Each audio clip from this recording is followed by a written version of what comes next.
Assalamualaikum warahmatullahi wabarakatuh.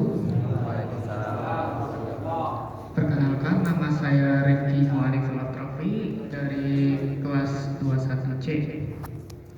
Saya di sini akan mempresentasikan Robotics Arm for Analysis Control Prototype Mesin Industri Serbaguna. Latar belakang pembuatan prototipe ini adalah membuat suatu sistem dengan robot sederhana yang mudah dikonfigurasi, murah dan mampu mempermudah pekerjaan manusia, terutama untuk gerakan sederhana namun dilakukan berulang kali. Kebutuhan pengguna: satu, robot arm dapat mengambil barang dengan berat dan lebar tertentu. Lalu yang kedua, robot dapat dikonfigurasi dengan menggunakan Android via Bluetooth dan remote. Dan yang ketiga, robot mampu menyimpan posisi map sudut dari gerakan yang dikontrol user dengan max 10 map sudut. Yang keempat, robot mampu mengulangi gerakan yang sudah disimpan dalam array dan akan melooping gerakan tersebut berulang-ulang. Teknologi yang digunakan, saya menggunakan microcontroller Arduino Nano. Ini yang clone version. Jenis microcontroller ini agak sih. Jenis microcontrollernya ARM Atmega 232S, tegangan operasi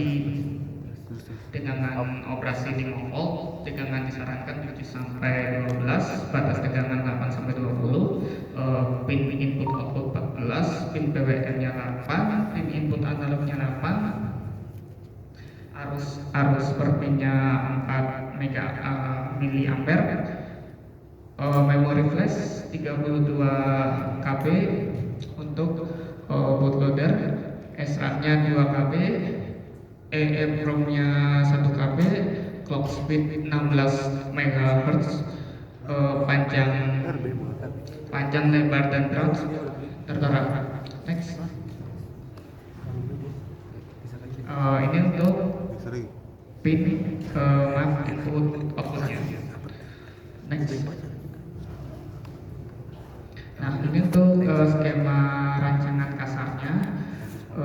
Bisa dilihat itu yang di tengah kotak itu adalah mikrokontrol dari Arduino itu sendiri. Lalu yang di samping sebelah kiri saya itu adalah servo, yang sebelah kanannya itu adalah potensial atau remote yang akan digunakan untuk mengontrol.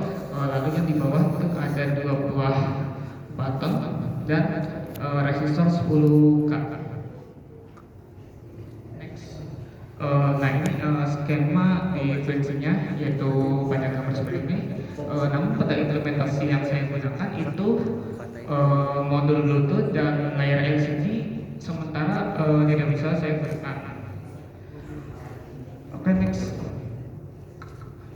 Nah, ini untuk flow-nya, yaitu dimulai dari learning mode, yaitu dari pertama menunggu 25 milisecond, lalu read potentiometer, lalu map dan move servo. Nah, lalu di situ disediakan cabang, yaitu button. Ketika button tidak ditekan, maka looping akan berulang ke white 25 milisecond lagi. Tapi kalau buttonnya tidak tekan, maka array pointer akan menambah 1. Lalu jika kita tekan 2 kali, maka akan menuju ke flow yang play mode. Di flow yang play mode itu ada pembacaan dari array 1, lalu read potential from array, lalu lanjut move servo, servonya bergerak, lalu terjadi percabangan step selesai.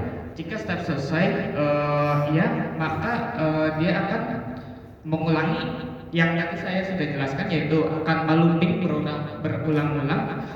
Jika step tidak selesai, lalu dikasih pilihan lagi, kita akan menekan tombol pause yang kita menekan, maka apa namanya flow akan kembali ke learn mode seperti itu. Next komponen. Di sini saya menggunakan dioda 1N4001, regulator 7805, kristal 16 MHz, LED merah, LED biru, resistor 10 kali 5 butir, keramik. Ini keramik maksudnya kapasitor ya, kapasitor. Terus lalu ada kapasitor Elko 10 mikro, 100 mikro. Lalu untuk komponen selanjutnya ada rainbow kabel, servo metal gear 42, DC jack, gas 3D printer, potensios buka, akrilik dan Arduino mekanika. Oke. Sekarang mungkin akan saya coba menjalankan prototipe buatan saya.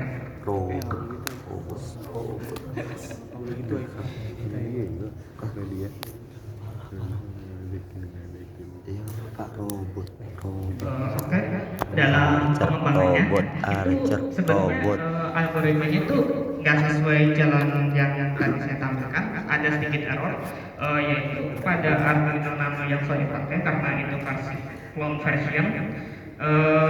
Kapasitas memorinya itu nggak real 1 kilobyte, tapi jadi ada sedikit pengurangan memori, mengakibatkan saya tidak bisa menyimpan array position,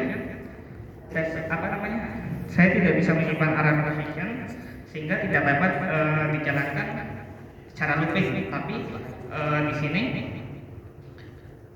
saya masih dapat mengontrol robot saya. Jadi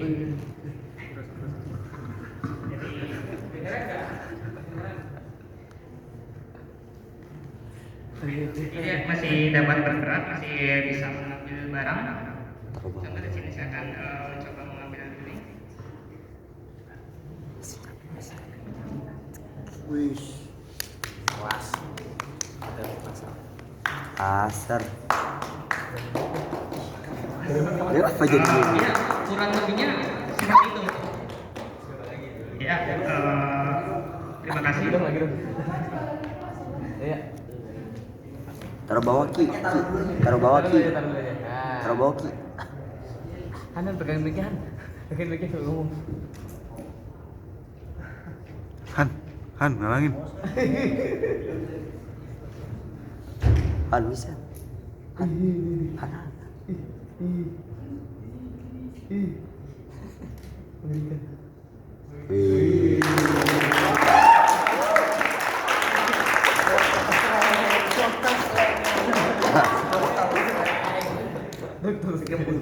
AI bisa ngomong tuh. Ya, seperti itu.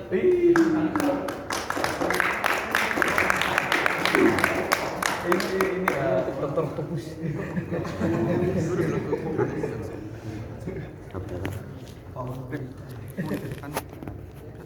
Iya.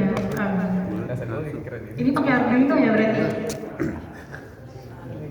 Tahu saya robot Arm juga ada yang pakai Raspberry. Kenapa nggak pakai Raspberry? Sama pertanyaannya, itu berarti di kontrolnya itu cuma jarak pendek ya, nggak ada yang jarak jauh. Misalnya bikin IoT-nya, jadi nanti di handphone ada aplikasi buat kontrol dari jarak jauh. Bisa kan robot Arm itu juga dipakai, misalnya buat di kafe. Sekarang di kafe juga banyak yang pakai robot ini untuk buat kafe karena ya biar mungkin tenaga kerjanya yang manusia itu udah nggak perlu lagi, jadi pakai robot.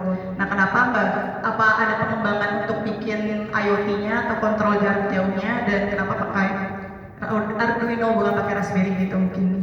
Itu aja. Jawab lah. Ya, izin menjawab. Jadi awal pengembangan prototipe ARM ini itu awalnya itu emang pertama pakainya itu Raspberry dari Win waktu itu dipinjemin sama Mun ini. Udah jadi, cuman dia tuh masih jadi inputnya manual. Saya belum bisa mengakses potensio karena di Raspberry itu kan dia itu kan mini komputer, jadi nggak ada pin analognya, semua pin itu digital. Jadi saya harus membeli suatu IC converter digital to analog yang itu lumayan mahal. saya waktu itu nggak bisa beli. Nah, jadi waktu pertama pakai Raspberry itu sudah bergerak, inputnya itu masih manual, jadi saya input sudut servo 1 berapa, servo 2 berapa gitu, itu cukup rumit. Tapi dia bisa pakai IoT, dia bisa pakai, waktu itu saya pakai Telegram boot, itu sudah berjalan. Nah sekarang itu saya mau mencoba implementasi dengan microcontroller, karena pada dasarnya itu buat apa namanya, mengontrol PWM itu jauh lebih apa namanya, efisien menggunakan microcontroller daripada Raspberry juga cukup bagus, tapi harus ada komponen tambahan seperti itu. Ya. Ya, berarti salah satunya karena terkendala biaya. Raspberry kan lumayan banget ya. Itu Arduino-nya dipinjemin atau beli sendiri? Arduino-nya? Oh, punya sendiri. Oke. Berarti pengembangannya nanti ada kepikiran untuk pakai Telegram buat mungkin jadi. Oke. Itu aja sih dari saya. Itu prototipe-nya beli atau bikin? Itunya, lengannya. Case-nya. Iya. Case-nya itu buat desain 3D-nya itu saya dapat dari komunitas. Oh. Saya dapat desain 3D-nya lalu saya cetak di online, itu kan ada waktu itu. Itu code-nya kamu ambil dari Google terus dimodifikasi atau berbanyak biasanya apa? Code-nya? Kodenya? Iya, kodenya saya modifikasi. Oke. Oke, itu aja sih. Makasih. Keren. Assalamualaikum Udah pindah aja. Mas Rizky ya? Saya. Mas Rizky. Yang di Yang jadi pertanyaan tadi pertama adalah ini berarti menggeraknya yang tadi manual dulu berarti Mas Rizky ya? Mas Rizky manual kan ya? Atau sudah otomatis? Masih manual, maksudnya manual di sini tuh emang masih digerakkan menggunakan tangan. Tapi di sini tuh kita dimudahkan karena ada remote secara fisik gitu. Kalau misal contoh kita buat aplikasi via apa namanya Bluetooth gitu, itu kan flow-nya masih, jadi agak susah dibayangkan. Kadang terlalu apa namanya, terlalu banyak atau terlalu sedikit. Kalau di sini saya kan jadi ketika dia ke atas sudutnya itu akan sama persis seperti yang di remote gitu. Jadi ketika kita akan menyimpan posisi itu kita nggak perlu lihat apa namanya robotnya secara langsung, tapi lihat aja sudut potensio dari remote itu sudah apa namanya mengimplementasikan sudut dari robot. Oke, berarti geraknya ini yang masih menggunakan manual gitu. Iya. Baru dia gerak gitu. Iya. Oke, nah kemudian kalau misalkan tadi pakai Raspberry kan berarti bisa kita ngatur kedudukan ya, sudutnya ini berapa, Iya, ini berapa. input sudut dulu. Soalnya kalau yang mesin ini dari dulu saya pernah jadi operatornya, dulu kan saya kerja di pabrikan ya. Nah kalau itu dia pakainya mesin Toyota gitu kan ya, dia kita setting dulu untuk sudutnya berapa, ini berapa, kalau pas diklik oke, nanti dia gerak sendiri gitu kan ya. Nah berarti itu pengembangannya belum sampai ke situ. Nah itu dari mesin-mesin itu yang sudah ada itu kan kita harus mengatur sudut terlebih dahulu.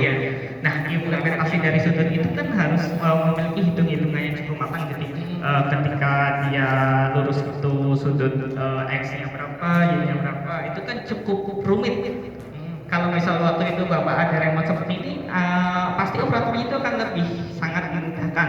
Tinggal mengontrol remote, kita set posisi, selesai. Seperti itu, jadi nggak perlu ngedit sudut-sudut segala macam.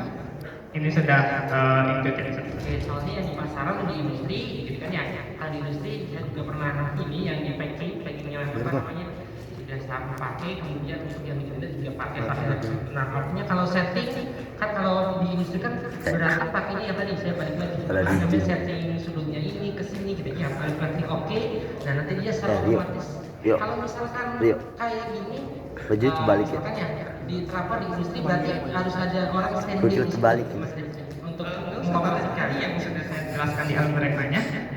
Ini tuh cuma fungsi remote. Nanti dia tuh bisa, ini ada tombol buat save posisi.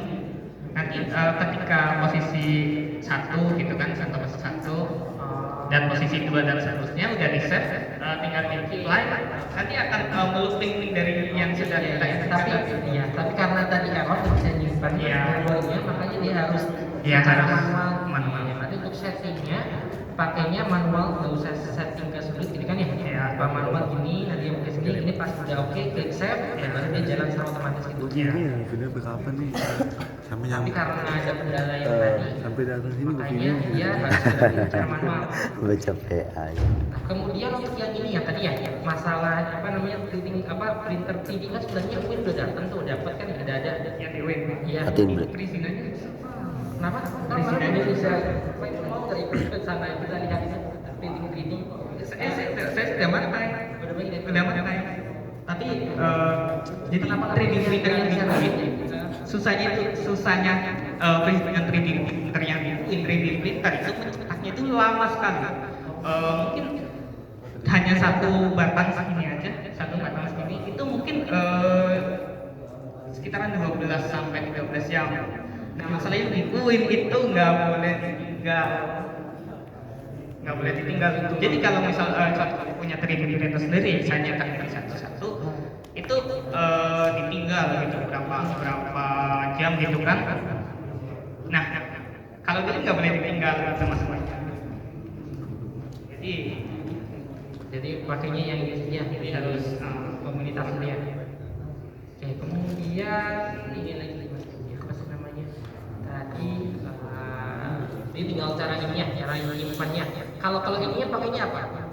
Untuk coding ke ininya, Arduino-nya. Saya ada kabel IDE lewat USB lalu Pakai asal dulu ya? kenapa? Pakai bahasanya? SIG. Basi, bukan asal bener. Pakai SIG. Oke, sip. Mungkin itu saja dari saya. Assalamualaikum warahmatullahi wabarakatuh.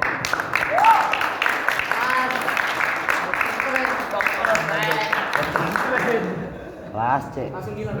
Wah, keren banget nih dari 21C. Kelas C.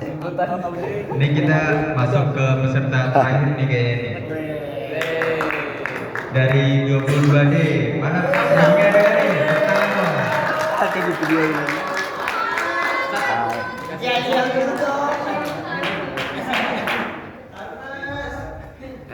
Di video dari tadi banget. Lucu. Wih. Oke. Lalu kegunaannya sampai kapan? Ya udah nggak apa-apa. Thank you.